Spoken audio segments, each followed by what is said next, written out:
Dapon. Dapon. Si Will. Dapon.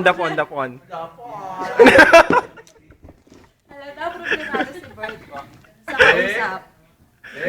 Nilapitan siya ni Cecil. Busy si Vic eh. Napapansin ni Vic. Bert, Si Kuya Vic, lala si Kuya Vic. Cecil ay Sabi agad mo, na Dapon. nagpaalam Dali. sa kausap. Dapon. Salamat Sabi mo nga dali. pala kagabi, sabi. Ano daw? Ulit, sabi mo na. Ayun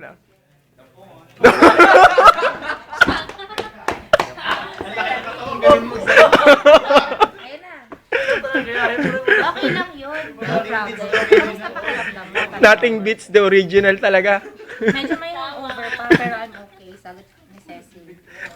Good. That's good. Sige, I'll go ahead. 15 minutes break lang ako. Medyo maraming masagot.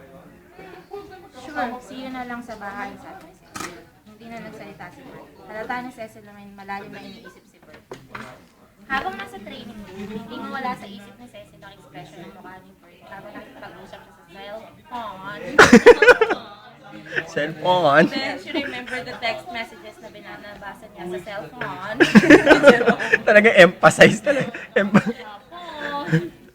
Lunch break ni Bert, nasa pantry siya kasama ng iba niyang katini. Natanaw niya si Cecil na papunta sa locker nito sa may gilid ng pantry. Ayan ang bida sa kwento.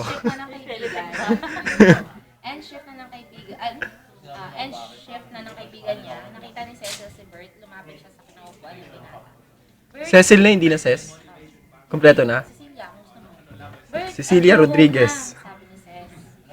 Okay, ingat, sabi ni Bert, na hindi malang tumingin kay Cecil. Maya-maya pa'y nasa likodan ni Cecil si Will. Let's go, Cez, yaya ni Will. Sabay kuha ng bag ni Cecil.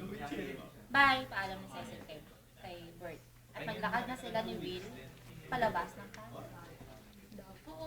Habang sinundan sila ng palihim na tingin ni Bert, biglang nakaramdam ng inis si Bert. Hindi niya mawari kung naiinis ba siya sa sarili kay Cecil o kay Will. Mga 11:30 p.m. na nang makauwi si Bert. Magli-lip gloss na naman. Nakita niya ang isang batang lalaki na tulog na tulog sa sofa. Mga edad 2 taon ng bata. At sa may ulunan nito ay isang babae, morena, naka-short na maong, off-shoulder na blue t-shirt. Kitang-kita ang pulang, anong brasa? Braso. Nipples. Ayan, okay. Kitang-kita ang pulang bra sa ilalim nito. Sa may kaliwang balikat, naka-cross legs, at nakaupo habang iniindayog ang kaliwang binti. Iniindayog talaga ha. Angat na angat ang pula niyang high heels at brown na buhok. Kausap ito ni Maida.